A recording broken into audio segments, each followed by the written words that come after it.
बिस्मिल्लाहिर्रहमानिर्रहीम। मैंने थोड़ा सा क्लोज आपके लिए सीन वीडियो में महफूज कर रहा हूँ।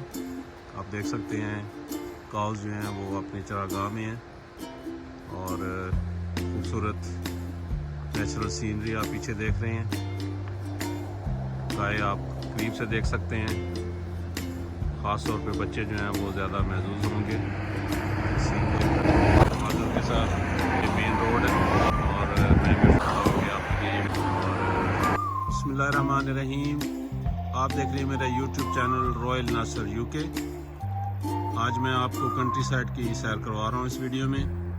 उम्मीद है आपको ये वीडियो पसंद आएगी और अगर आपको ये वीडियो पसंद आए आप मेरे चैनल को सब्सक्राइब करें, लाइक करें और अपने दोस्तों के साथ, अजीज़ों के साथ इसको शेयर करें।